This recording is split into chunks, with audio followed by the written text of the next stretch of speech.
Yeah, I'm rolling. Well, Eric, go for it. What have you got to say? Well, I first have to thank the United States Attorney's Office, the DEA, the FDA, and the Ohio and Kentucky medical examiners, investigators for this day. You know, this is a major problem across this country for taxpayers, Medicare, Medicaid fraud. And to put it in perspective, you know, our criminal justice system focuses on those people that steal loaves of bread, sell drugs, and things like that. Well, this has got major consequences to it. You're talking about hundreds, maybe even thousands of people that have had their lives destroyed by spine surgeries that weren't necessary. So I can't thank them enough for the courage to do this, because this is the kind of crime that in the past people got away with. The second thing is, I can't thank my clients enough. These people have had their lives destroyed, devastated, and their trust and faith in me has been incredible. We love them and they love us. The bond that is established between my staff and my clients and me has been incredible. My staff and I spent this morning for 2 hours crying for a couple hours. I mean, it's just so emotional, you know, for these people. I know that my clients have participated and cooperated in the investigation. They have. And I know from the feedback that we've gotten, their stories have been very powerful. And I understand, just based on today, that he will lose his licenses to practice, at least temporarily. And that's what these people, my clients, want that more than anything else. They want to stop. From a professional standpoint, it's incredible to have the opportunity to do so much good with one case. I mean, to keep people from having their lives destroyed. I also want to thank the media. All the local television stations that covered this back in February, I believe, and are covering it yesterday and covering it today. What you are doing is a public service, because it sends the message out there and warns people about him. And my guess is, if there's another surgeon out there that's going to do a surgery for Medicare, Medicaid fraud that's not necessary, he may think twice, because now they're going to say, hey, they will prosecute you if this happens. So it's a great day for lots of people. And it's also a validation. You know, I was pretty harsh, you know, by calling him the butcher of Pakistan. But the reality is that he destroyed a lot of lives. I do not feel sorry for Dr. Durrani today, at all, at all. He deserves to be prosecuted. He deserves to be stopped. My final comment is just to tell you how egregious he is. I have somebody here who has, I don't know, we lost count, 2, 3, 4 pedicle screws in her aorta. She had to have her aorta removed at Christ Hospital because he's got screws in the aorta. We have people who've had 6, 7 surgeries, unnecessary. Oh, I got to thank one more group. I have to thank the tri-state spine community. It's not very often that a medical malpractice guy gets the support of an entire group of surgeons out of this community.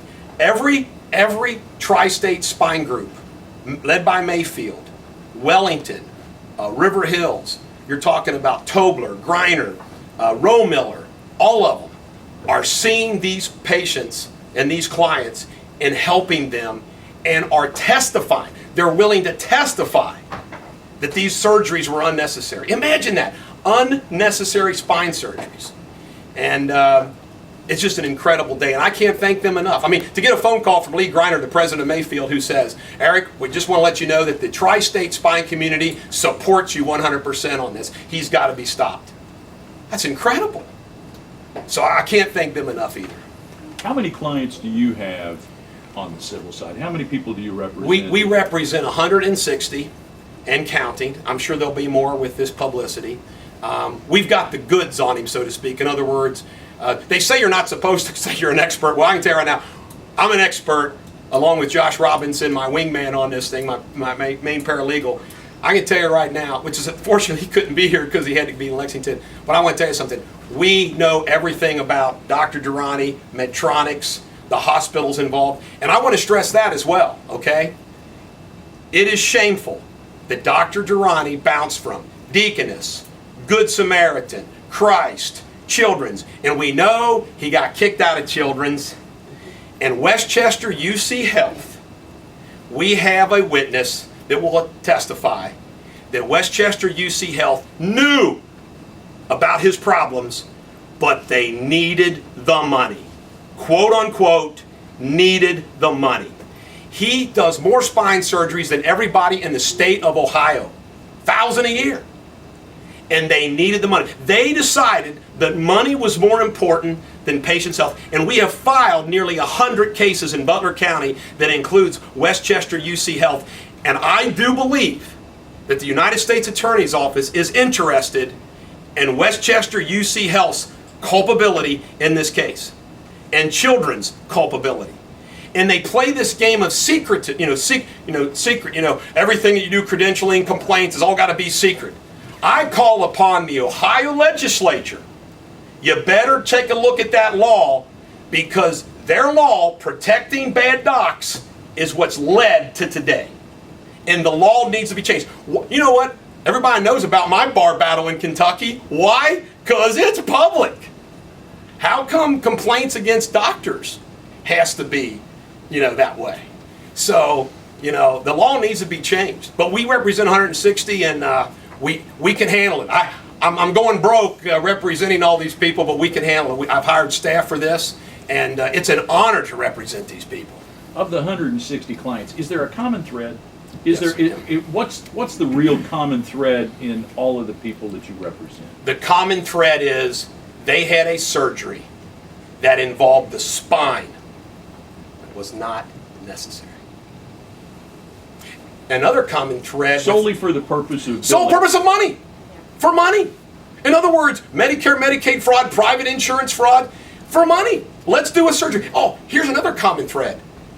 I would say almost 100% of them, maybe 95, went to other spine doctors who said, we can't help you anymore, you just got to live with this, you don't need surgery. And they go to surgery. Here's how egregious this is. His pain doctor who left him, Dr. Tayeb, will be testifying. Durrani told him to treat the wrong area of the spine so they would still have pain and need another surgery. That's how egregious this is. Can you imagine the sick? Some of the local spine doctors also have told our patients it's like Mengele. It's Mengele. In other words, the tri-state spine doctors that says this is like Dr. Mengele, the Nazi experimental doctor. I mean, it's incredible. Oh, here's another one. A former physician assistant of Dr. Durrani called us on the phone. You need to have a 45-degree more spine curve for scoliosis for surgery. She would measure it and mark 35. He changed the curvature measurements so he would have to do a spine surgery. Can you imagine that? He changed the measurements so somebody would have to have a surgery. How do you do that? And just imagine that. The hospitals know that he's a problem, and they're like, thank you, thank you, thank you. You're putting surgeries. And some of these spine surgeries, the magnitude of this, one client, I know she won't mind me saying her name, Kathy Beal, $250,000. She said, oh, they were ecstatic when they found out I had good postal service insurance. $250,000 was made by Durrani, the hospital, and Medtronics. Can you imagine that? An unnecessary. She goes to Dr. Romiller. Dr. Romiller says, you did not need this surgery. $250,000. And by the way, if you're a taxpayer out there, most of us are, you're picking up this tab. This is Exhibit A of Medicare, Medicaid fraud going on in this country. And of the people that you represent, what's the sum total of the alleged fraud? The total amount would be, well, I can say this, you're talking at least $100,000 average, and it's probably higher than that. So you're talking probably $200 million plus in fraud. $200 million plus. And that's why we have filed a federal RICO claim. Why? It's very hard for civil RICO. Why? Because the hospitals, Medtronics, and Dr. Durrani collectively conspired to say, let's go make some money on spine surgeries. And we have a national class action lawsuit filed, Exhibit A, against Medtronics. Now, what's Medtronic's roles here?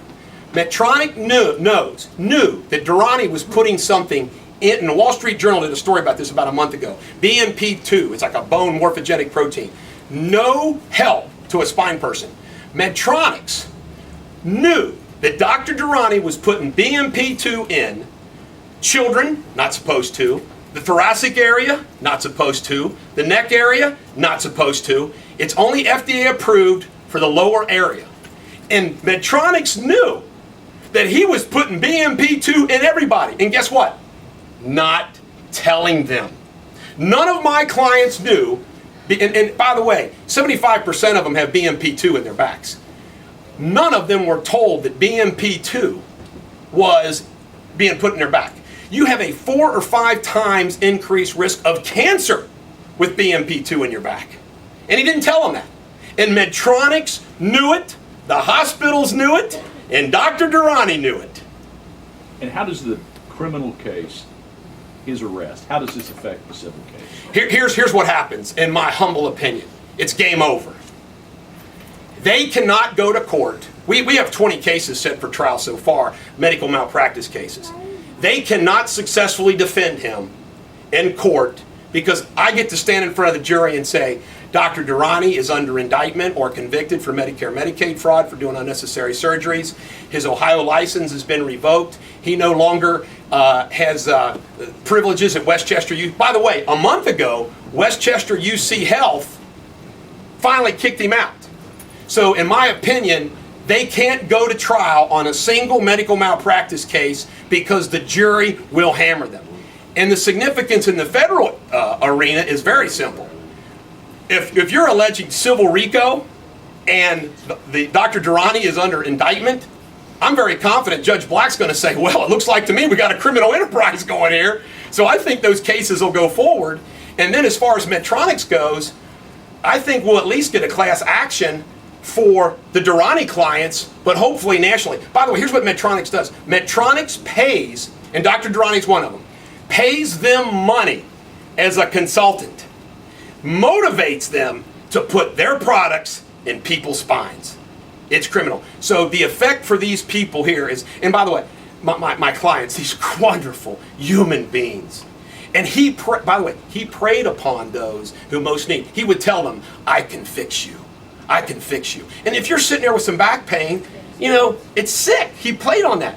But 2 things for them. A, they know that they played a part in putting him out of business and saving other people.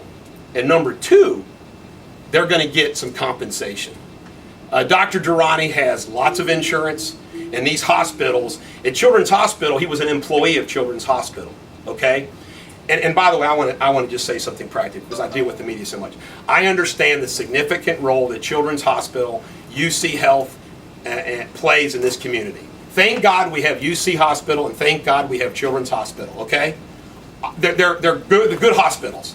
It doesn't mean, though, that when Children's Hospital and UC Health does something wrong, they should be held accountable.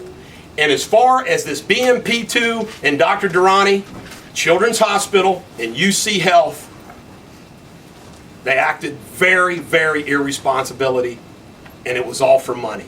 And it's a sad day for Children's Hospital and UC Health. And again, it doesn't mean they're not good institutions. They made a mistake. We all make mistakes. I make a mistake. I've missed the statute of limitations twice in my 25-year career. I got to be held accountable for that. It's just that simple. So I just want to stress that to you.